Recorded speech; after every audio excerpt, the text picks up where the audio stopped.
Dzisiejszy odcinek potraktujcie trochę inaczej. To nie jest klasyczna analiza laboratoryjna z pełnym zestawem danych. To raczej eksperyment terenowy, który pokazuje, jak w rzeczywistych warunkach użytkowania zachowuje się olej po zmianie klasy lepkości.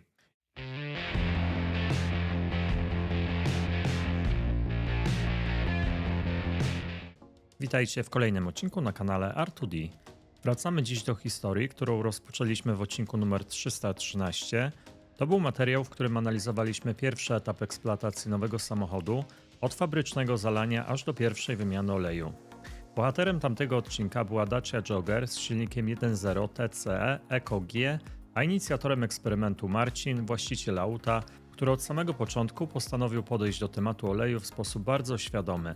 W pierwszym etapie mieliśmy do dyspozycji dwie próbki, olej po 300 km oraz olej po około 5300 km tuż przed pierwszą wymianą. Dzięki temu mogliśmy zobaczyć, jak zachowuje się olej fabryczny w pierwszym okresie życia silnika. Ustaliliśmy wtedy kilka rzeczy. Po pierwsze, w silniku pracował najprawdopodobniej olej Castrol GTX w klasie lepkościowej 0W20. Po drugie, stan oleju po pierwszym interwale był bardzo dobry, choć trzeba było pamiętać o ograniczeniach interpretacyjnych wynikających z faktu, że nie mieliśmy klasycznej próbki oleju świeżego jako punktu odniesienia. Dziś wracamy do tej historii z drugim etapem badań. W przesyłce od Marcina znajduje się jedna próbka oleju przepracowanego. Jest to olej Castrol GTX 5W30 RN17, który został zalany do silnika po pierwszej wymianie. Próbka została pobrana po przebiegu 8750 km, przy stanie licznika 14050 km po 187 motogodzinach pracy silnika. Olej został zalany w maju 2025 roku bez zastosowania płukanki. I tu pojawia się pierwszy ciekawy wątek. Już w poprzednim odcinku Marcin zastanawiał się nad jedną kwestią, która dla wielu użytkowników jest bardzo emocjonująca.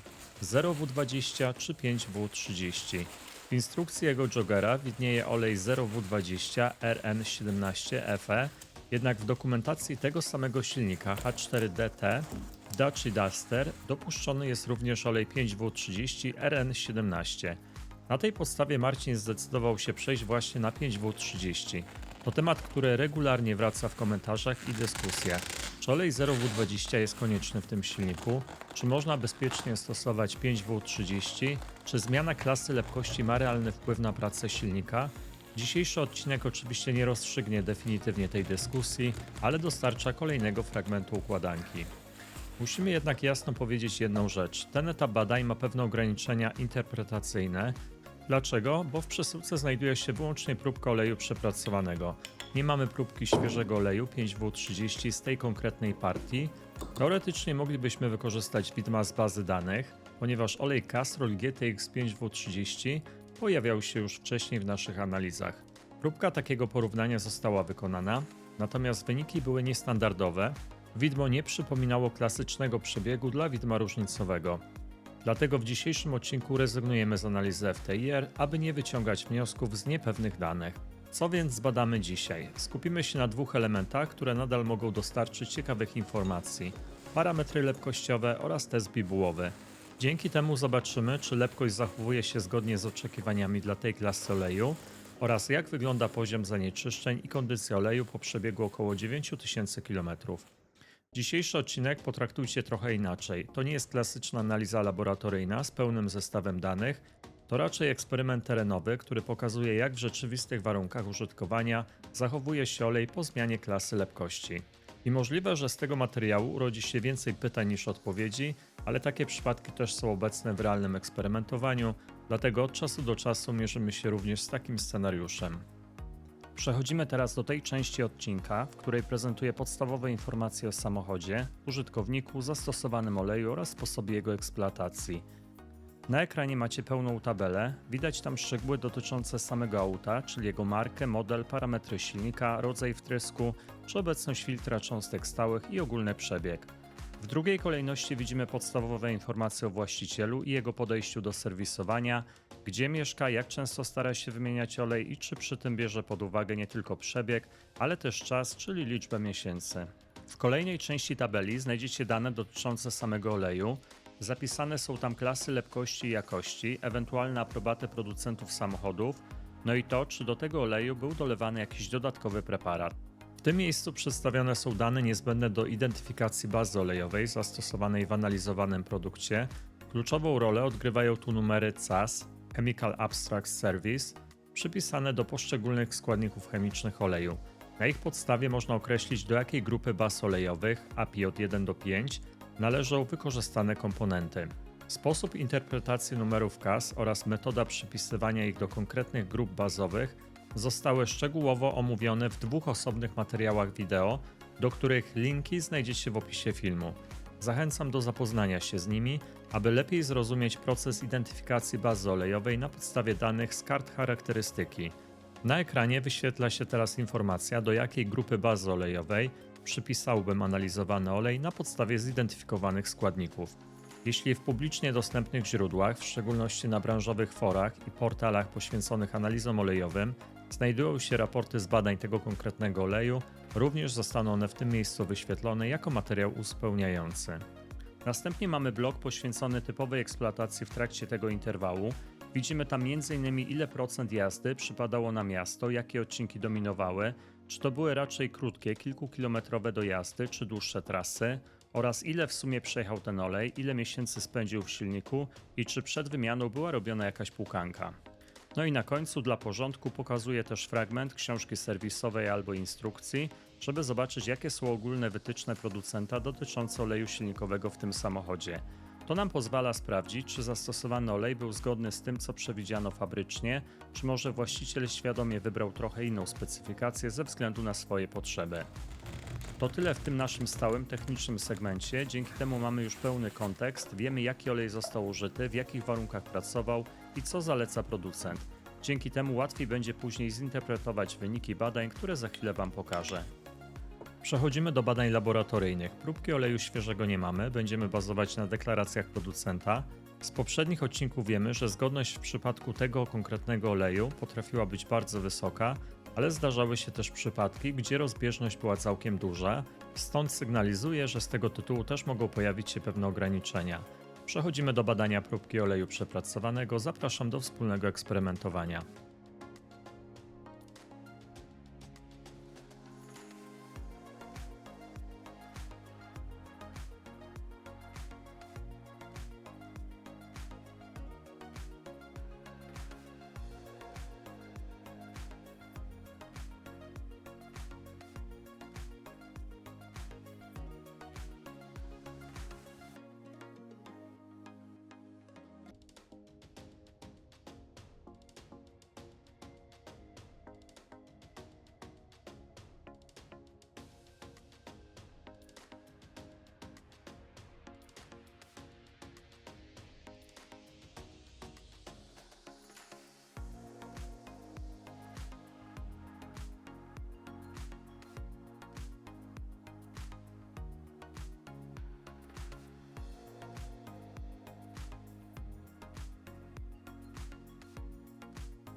Lepkość dla oleju przepracowanego jest następująca: 61,6 mm2 przez sekundę w 40 stopniach Celsjusza oraz 10,9 w 100 stopniach. Wskaźnik lepkości wynosi 170. Liczymy zmiany procentowe. Jeśli za punkt odniesienia wstawimy deklarację producenta, to obserwujemy około 10% spadek lepkości w 40 stopniach oraz około 8% spadek lepkości w 100 stopniach Celsjusza. Na pierwszy rzut oka nie jest to wynik alarmujący, takie zmiany potrafią pojawić się w trakcie eksploatacji oleju i mieszczą się w zakresie, który w wielu przypadkach uznaje się jeszcze za akceptowalny. Natomiast w tym konkretnym przypadku warto zwrócić uwagę na jeden dodatkowy czynnik. Podczas wymiany oleju, jak zaznaczył Marcin, nie usuwano zalegającego oleju z kanałów sprężonym powietrzem oraz nie opróżniano gniazda filtra oleju. Oznacza to, że w układzie mogły pozostać resztki poprzedniego oleju, czyli fabrycznego 0W20, który pracował w silniku w pierwszym etapie. Jeśli rzeczywiście doszło do takiego częściowego zmieszania, to obserwowana redukcja lepkości może być po prostu efektem rozcieńczania oleju 5W30 pozostałością oleju 0W20, który jak wiemy z innych analiz ma dużo niższą lepkość niż 5W30. W praktyce w wielu silnikach po standardowej wymianie 10-15% objętości starego oleju pozostaje w układzie smarowania, więc taki scenariusz jest jak najbardziej realistyczny. Dlatego w tym przypadku trudno jednoznacznie przypisać tę zmianę wyłącznie procesom eksploatacyjnym. Część różnicy może wynikać właśnie z efektu mieszania dwóch klas lepkości. To jest dobry przykład tego, jak w analizie oleju kontekst techniczny wymiany ma duże znaczenie przy interpretacji wyników. Przechodzimy do kolejnego etapu badań, test bibułowy. Użyjemy testu wewnętrznego R2D w 3 opcjach oraz testu IDEA. Zobaczcie, jak wyglądała aplikacja kropli na test oraz kilka zdjęć zrobionych po określonym czasie.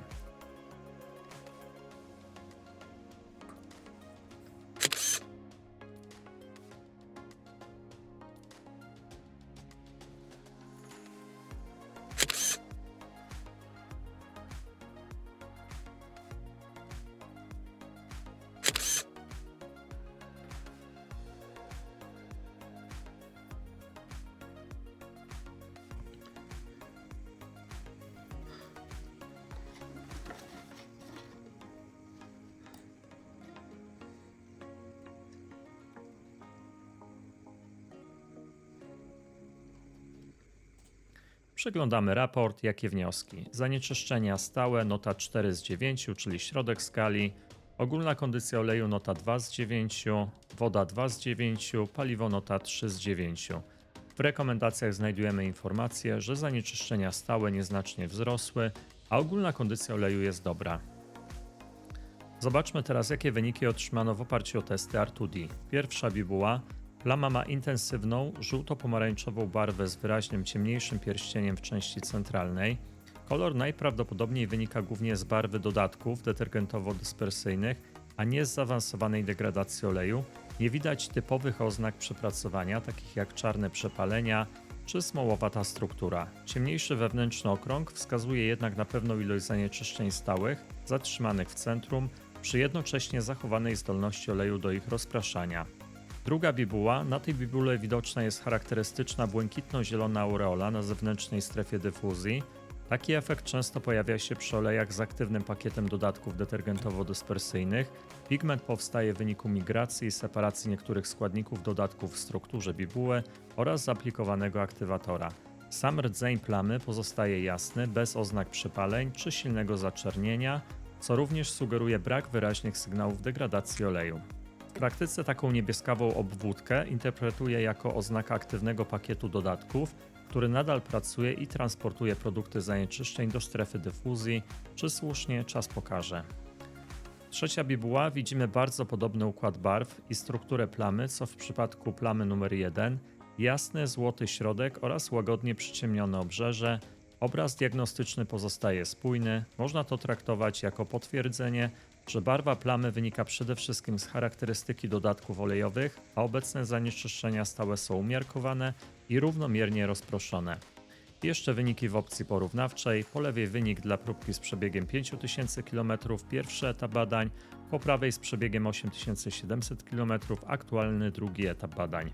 Plamy są bardzo zbliżone strukturalnie, rdzeń zanieczyszczeń i strefa dyfuzji mają podobny układ, a różnice w intensywności barwy najprawdopodobniej wynikają z odmiennego doświetlenia zdjęć oraz innej chłonności bibuły. Na podstawie tych obrazów trudno wskazać wyraźną zmianę kondycji oleju między tymi etapami. Podsumowując dzisiejszy eksperyment, trzeba pamiętać o jego ograniczeniach. Nie mamy próbki oleju świeżego z tej konkretnej partii, a dodatkowo istnieje duże prawdopodobieństwo, że w silniku pozostała pewna ilość poprzedniego oleju 0W20, która mogła częściowo zmieszać się z obecnym 5W30 i wpłynąć na wynik lepkości. Mimo to obraz całościowy jest raczej spokojny, spadek lepkości na poziomie około 10% mieści się w zakresie akceptowalnym, a test bibułowy nie pokazuje sygnałów poważnej degradacji, poziom zanieczyszczeń jest umiarkowany, a pakiet dodatków wydaje się nadal aktywny. Ten materiał jest jednak ciekawy z innego powodu. Dotyka tematu, który od lat wywołuje dyskusję: 0W20 czy 5W30 w tym silniku. Jak wy byście podeszli do tego przypadku? Zostalibyście przy 0W20 zgodnym z instrukcją, czy raczej wybralibyście 5W30 z większym zapasem lepkości? Dajcie znać w komentarzach, jestem bardzo ciekaw waszych opinii. Dziękuję za wspólne eksperymentowanie, z góry dziękuję za aktywność na kanale, bo jest ona bardzo ważna. Komentarz, łapka w górę, subskrypcja kanału to sygnały dla mnie, że prowadzone eksperymenty spotkają się z Waszym zaciekawieniem. Zapraszam osoby zainteresowane udziałem we wspólnym eksperymentowaniu do kontaktu mailowego. Znajdziecie go w opisie filmu. Dziękuję wszystkim patronom kanału za wsparcie inicjatywy prowadzenia eksperymentów na platformie YouTube. Wszystkich zainteresowanych zapraszam do tego grona. Do usłyszenia w następnym odcinku. Cześć!